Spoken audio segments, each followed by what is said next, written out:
Kasuki, Umanempi na Blatuk district.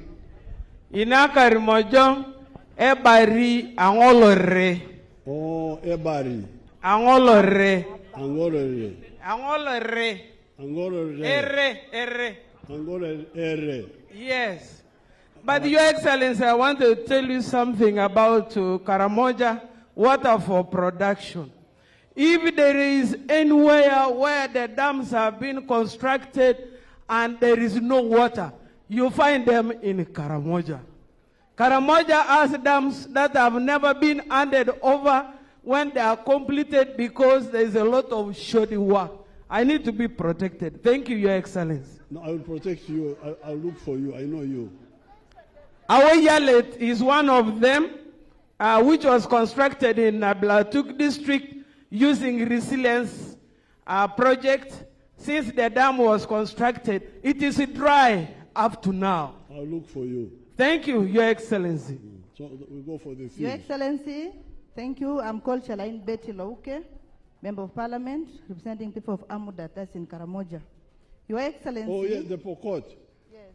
Your Excellency, I'm a Pokot, a small tribe in Karamoja region, which has different cultures. The translation on whatever you've been telling us about household income, in Pokot, it is said,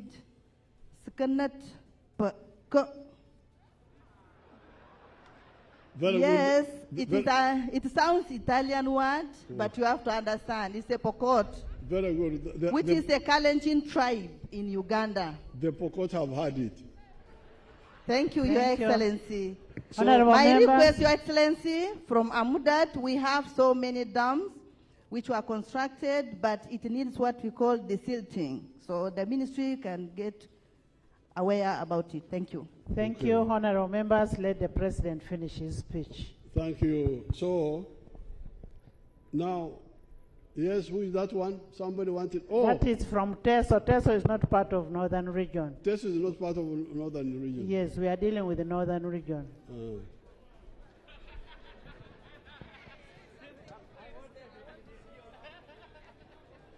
Now, here in northern Uganda, I want to thank. No, we have finished. Honorable members, when the president is speaking, he must be heard in silence. Here in northern Uganda, I have been working with Archbishop Odama on the issue of cassava. The cassava is very important. I had asked Odama's team when we met in Chobe about the chura, pareka, because me, I started with that one. I don't know whether Odama's team, the other reverend, I don't want to make Odama have to stand here, but the other reverend who was handling the cassava, what was the chura, pareka? Come here in the center, they see you. Binokan. Here where they can. You pass behind, this is a gallery. Father, kindly pass behind this side. No, here in front of the MPs. Here. Apoyo, I can see you now. What was the chura, pareka? When the prices were good. Your Excellency, the President of Uganda,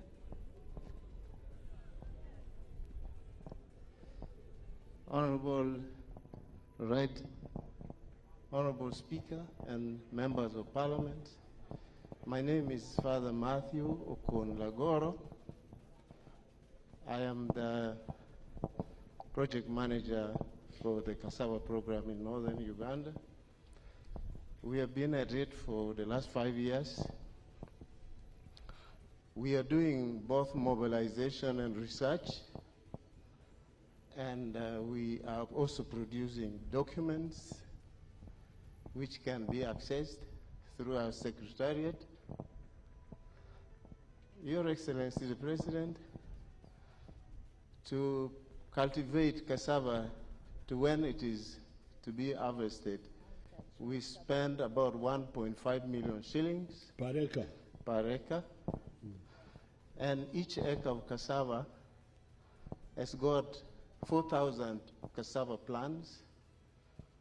And we are planting the cassava varieties produced by Narukas 1, Nase 14, and Nase 19. These varieties of cassava are very palatable when you eat it. The other thing is very important, it produces a lot of tubers. So it has got both the consumptive and the economic aspect of these varieties. Each cassava plant in an acre, if you sell it at a religious level of 1,000 shillings, I'm talking metaphorically, because we are encouraging the farmers to do commercialization. So if you sell your cassava for 2,000 shillings a tree in the cassava fields, you get about 8 million shillings per acre. In a year? In a year. That is 9 months or what? That is 8 months. Okay. And if nuts decide to buy from you, the farmer, cassava planting materials at 40,000 shillings per bag, you get 4.8 million shillings. So put together the tubers and the cassava planting materials, you get about 12 million shillings per year. So, very good. So, apoyo Matek. Now, for cassava, you can hear cassava is important for, I want to meet my PPS. I want you to organize so that I meet Mzee Odama in the coming days. My PPS be in touch with His Grace. Now, our cassava project, we promoted a lot of cassava in the northern Uganda, but also in Teso. And the production now is very big. So we are now beginning to get problems of processing. But there was also a mistake, which we didn't know, done by the Ministry of Finance, where apparently they put a tax on starch made in Uganda. They put VAT, 18%. Then they did not put tax on imported starch. Now recently, when I was in Buked area, in Teso, I had gone to Teso initially for our daughter Among's function. Then I also went to Buked and I got this information. And there is a factory there operated by an Indian, very good factory, producing very good starch for making pharmaceuticals, making other things. They told me this. So in the cabinet on Monday, I ordered the removal of the 18% tax on the locally produced starch. And I ordered the imposition of a high import duty tax on imported starch. And when I met the Indians in that place called Ladot, it's called Ladot, they assured me that now that if I do that, they will be able to upscale the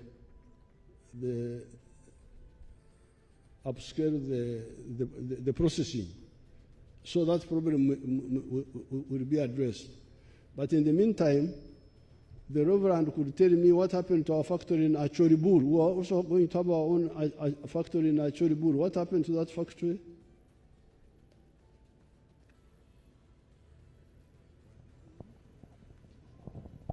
Your Excellency and Right Honorable Speaker and the members of Parliament, the processes have been done, due diligence have been done. There is still one little thing to be discussed with UDC before they can start the project. Those UDC go work like a snail, actually. Are you satisfied with their speed or what? The farmers are very upbeat about this factory, but the speed is not good enough. The issue, somebody from Ministry of Planning, the one who looks after, is it UDC? UDC is under industry. Your Excellency, maybe Honorable Call could substantiate for the record, because the Hansard will not capture what. I am engaged in unparliamentary practices. Yes, we are in the House. I am very sorry. I must apologize, and I am almost dying. Thank you, thank you. Honorable Call. Right, Honorable Speaker. So all the good things the priest said are not on record. No. Yes, all what the priest has said is not recorded. It is not in the answer. Oh, I'm very sorry. I'm very sorry. It's you know, okay. from It's the okay. village, once we call villagers, then you. Right. It's okay. Right, Honorable Speaker.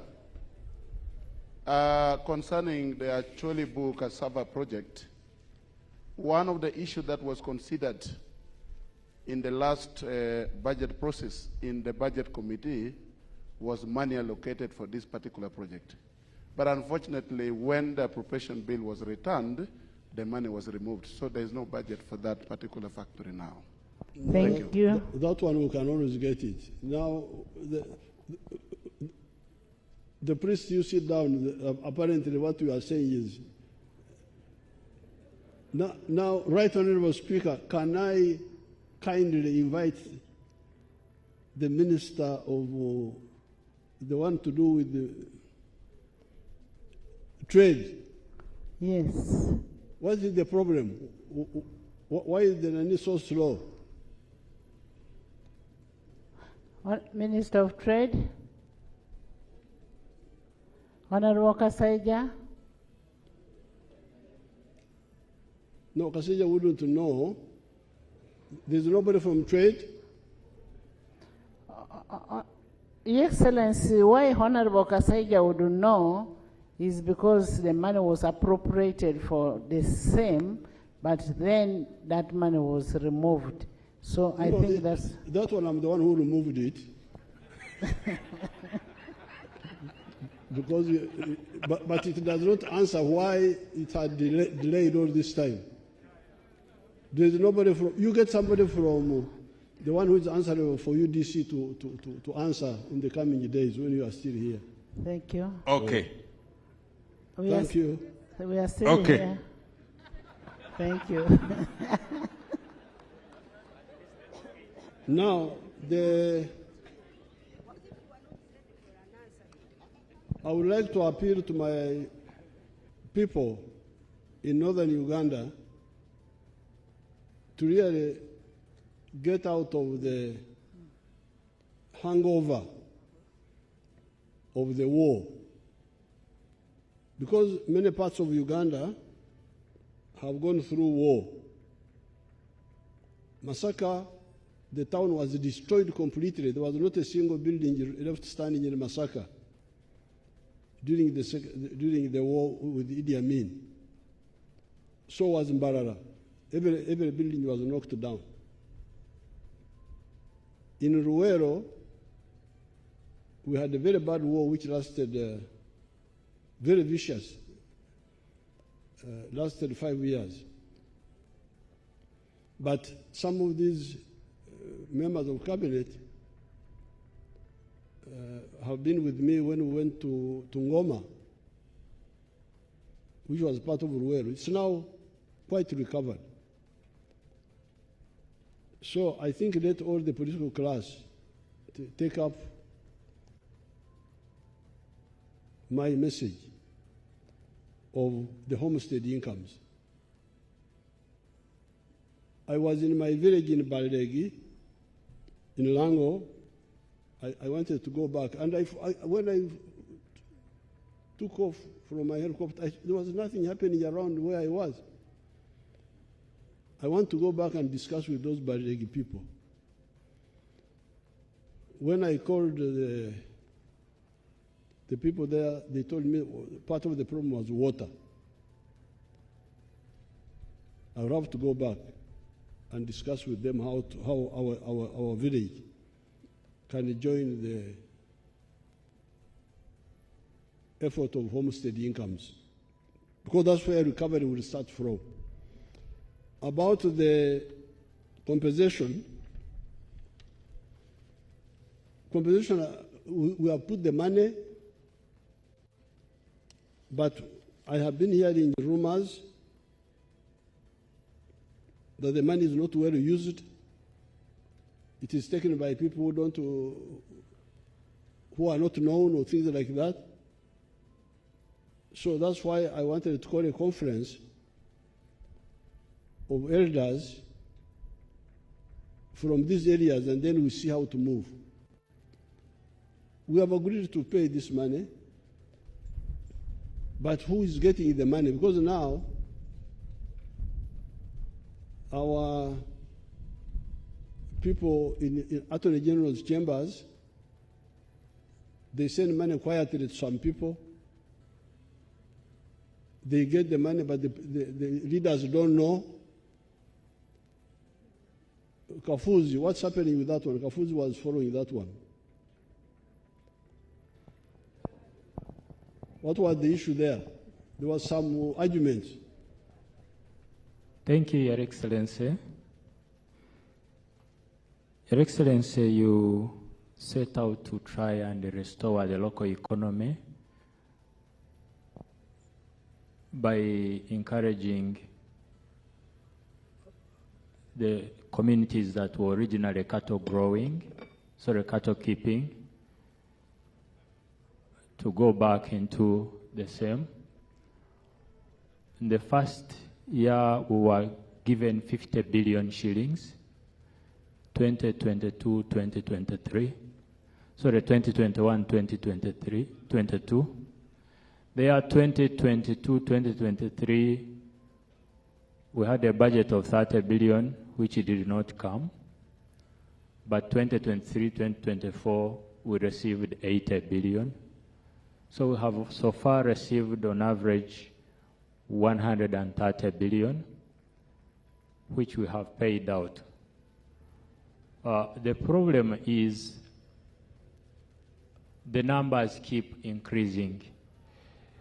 Your Excellency, we had estimated in our last paper to Cabinet that if we were to do this exercise at once, we would spend 2 trillion shillings.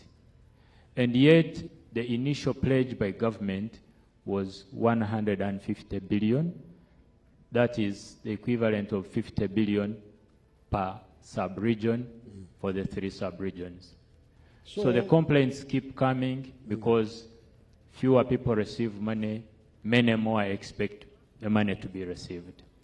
So that's why I wanted us to have a dialogue. And what is the issue? I will call a meeting and we discuss, you, the members of parliament from the area, plus the elders, so that you can tell us what, because as Kafuzi says, numbers keep changing. And some of the money was taken initially by lawyers. So many problems. But we are committed. Now, finally,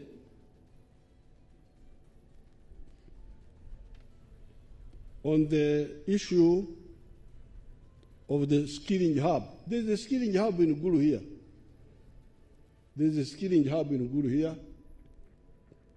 There's a skilling hub in Ajumani. I'm sure there's a skilling hub in Lira, in Ilango. maybe what we can do is to, because what I do, my state house controller takes equal numbers from each district. Maybe we can increase the numbers who come from each district. But we are moving. And the only other issue, people, if you support me, the only other issue I had was that you train and give kits to go back with, instead of training and they go back with empty hands. So we can fine-tune that. So I thank you for coming here to have the meeting here, and you have heard my views. I submit. Thank you. I would also request that you declare the session open. Regional sittings. The regional sitting is declared open. Thank you. Your Excellency, having addressed Parliament in accordance to Article 101, Sub-Article 2 of the Constitution, we want to thank you so much for creating time to be here with us and for giving us a clear and a concise address. It is always inspirational listening to your words of wisdom. In fact, besides being a fountain of honor, you are a fountain of knowledge too, because there are some things that you're actually a encyclopedia. Your Excellency, while we appreciate the solution-oriented 4-acre model for prosperity, we still reiterate we need mechanization in the region. And like what one member said, they were given tractors without a horse. We need mechanization. We will continue preaching the prosperity gospel for transformation of our people. And honorable members will act as lead members. We lead by example. We will do this, and Your Excellency, between West Nile and Acholi, we don't have the demonstration farm. We would also request if we could have a demonstration farm in between Acholi and West Nile, since we have one in Baralege. As St. Paul wrote to the Corinthians, faith without action is dead. Please, honorable members, let's lead by action. Your Excellency, we want to appreciate your words of wisdom. And for the issues of free education, Parliament is always ready and willing to do what executive does. Kindly bring the instrument and we'll work on it to ensure that we have free education. And the memorandum that we are going to hand over to you, Your Excellency, is a document that has been worked on for the last 2 years by General Salim Saleh and team, and we want to thank him for the good work he has done while here. Once more, thank you, and we want to thank you greatly for coming. Can we stand for national anthems?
Honorable members, as we go for signing of the visitors book and a group picture, we'll suspend the House for 10 minutes, for 30 minutes as we go for lunch.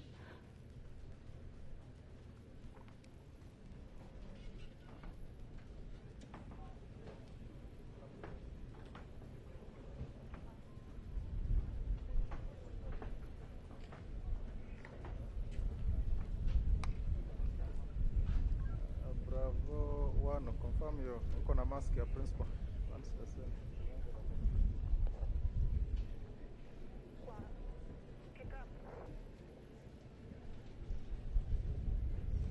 Confirm kwa kitabu hii kwa meza.